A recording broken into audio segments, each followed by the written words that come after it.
Hey, what up, you guys? It's your boy 3. Today I'm gonna talk to you guys about something really, really cool. It's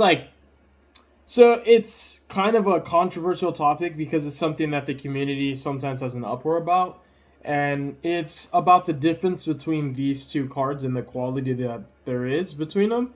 And so, this is obviously inherently a one card combo, and this is obviously inherently a two card combo, and the difference between them, right? The difference between Maiden or Sage and the difference between like a Stellar or LZ.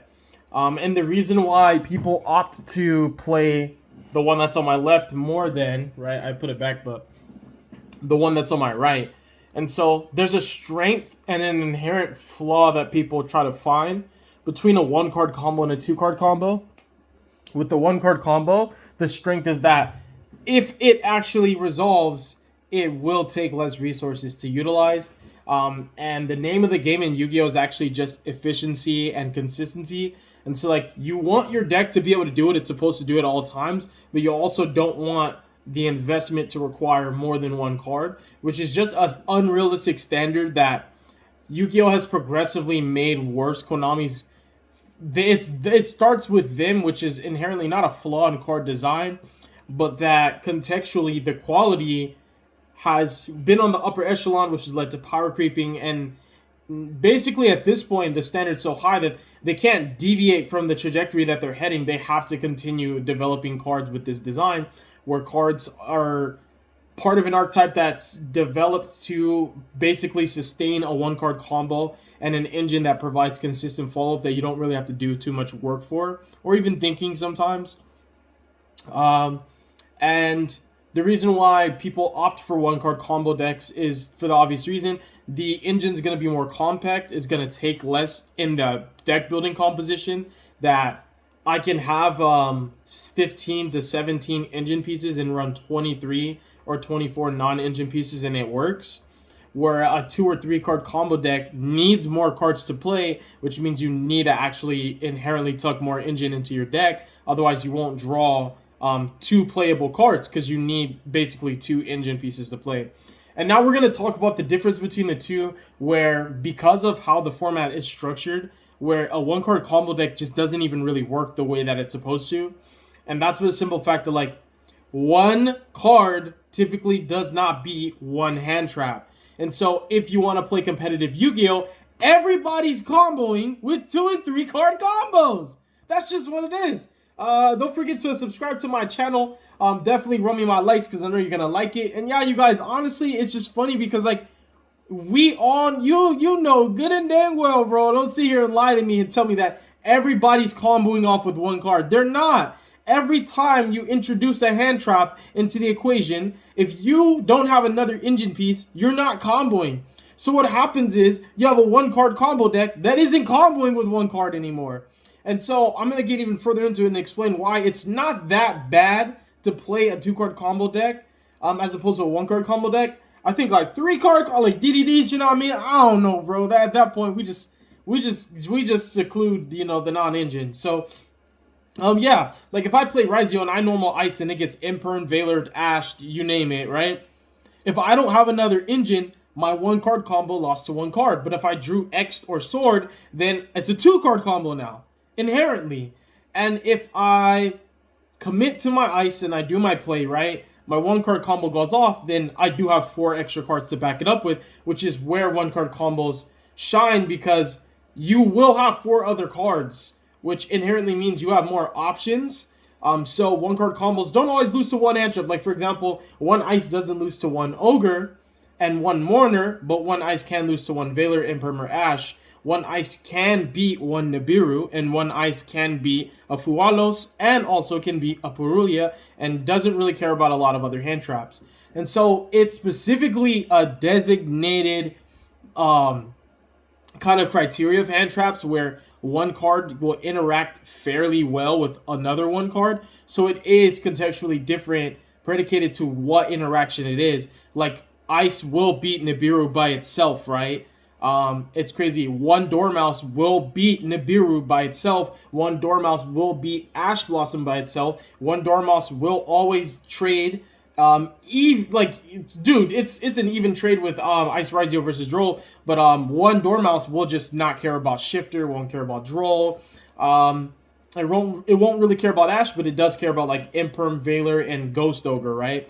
And so it does depend on the one hand trap, but it's more so to preface to say that one card combos don't work the way that you think they do, because everybody's playing one card combo decks, which means that everybody's playing hand traps.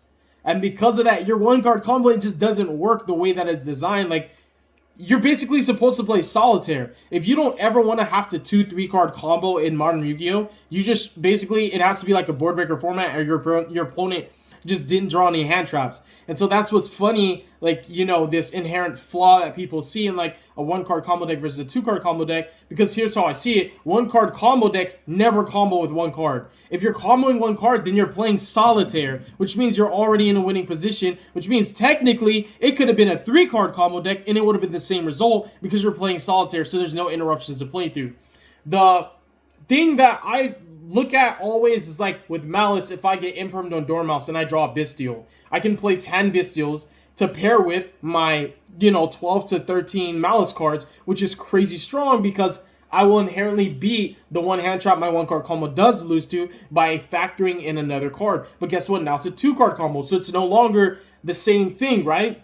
And the reason why I'm saying that is because it actually does coincide with my counter argument, and I'm not here to advocate to just shun all 1-card combo decks, but I am here to more so shed light that 2-card combo decks aren't actually that bad, and they're actually inherently sometimes just as powerful as a 1-card combo deck, especially because some 2-card combo decks are more so like Scorpio plus a discard, right? Like LZ plus any spell or trap. It's not a specific, it's like a 1.5 card combo deck. And the same with like Maiden, or starting off with Wishes of Eyes of Blue. For Eyes of Blue, that is a 1-card combo, right? But you need a discard. The reason why I say this, like how a 1-card combo deck always ends up being a 2-3 card combo deck anyways when you're playing through hand traps, is because 2-card combo decks, all of their 2-card combos will always beat one hand trap, which makes sense because it requires more resources to play. So for example, if I have Sylvie plus Tails and I normal Sylvie's and it gets impermed and I activate Tails, I can still add my LZ, special that, make my Rusia or make any Synchro, search for my Deception, full combo, and it basically turns into the 1-card Sylvie combo. It's a 1-card combo. So when you have a 2-card combo deck and you get hand trapped, your 2-card combo kind of initially does equate to less value and resources, but overall, you still actually do play. So like if I activate LZ and I send away Tails and she gets Ash, I can actually just normal summon her. The Tails will reset itself, activate that, and I can make Rusia and I can keep playing, for example. If I go a Stellar, discard Tails, it's kind of a similar thing.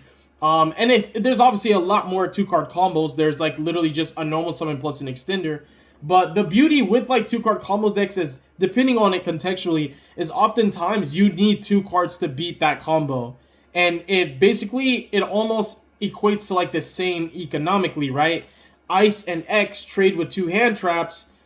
A little bit better though, I'm not gonna lie, bro, because if you hand trap the first body, and that's where like Rizio is just in a league of its own. When it comes to hand trapping Rizio, anytime you factor in another card, every 2-card combo will beat more than just 2 hand traps. And that's where it gets kind of scary. Even with like Malice, if you incorporate a Bestial into your combo, you play through like infinite disruptions with just those 2 cards, which is crazy. But it also inherently also reinforces the same argument. Basically, it's a 2-card combo now, right? And that's what I'm talking about, how 2-card combos actually play through more hand traps. So it makes more sense even to state it that way, because like Dormouse plus like Mag, which that's kind of crazy, that's insanely broken, but let's say Dormouse plus like Baldrake, Dormouse can eat an Imperm, you can make your Link Decoder, go into your Red Ransom, she can get hand trapped, and your decoder comes back, and you can actually just make SP, banish her away, and keep playing. Or you can just make the Lizard Dose, banish her away, and you can actually keep playing. So like, your Bistio plus a Malice will inherently play through 2 hand traps.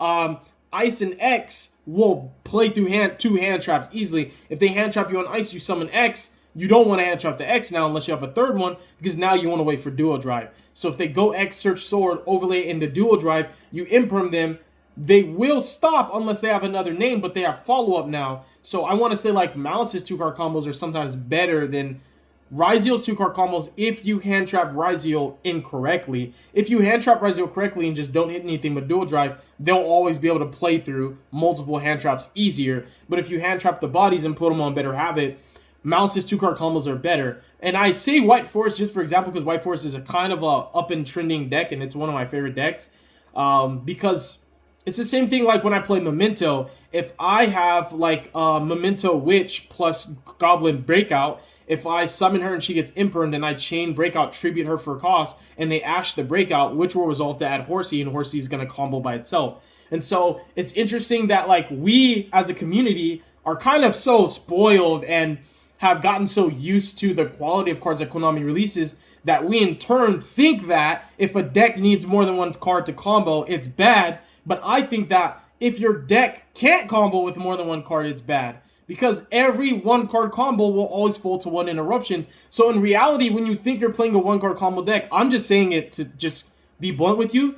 Every deck is playing 2 and 3-card combos if you're actually playing through hand traps. If you're not getting hand trapped, then you're playing with yourself. It's called solitaire. It's not Yu-Gi-Oh! And so that's what's interesting about like the common misconception and like the psychology behind a 1-card combo deck versus a 2-card combo deck, because 2-card combo decks will inherently always play through at least one hand trap because it typically just works that way. It takes 2 cards to play, and those 2 cards oftentimes are going to be synergistic within and of themselves. There's not a lot of like popular 2-card combo decks that I can think of, but White Force is a great example.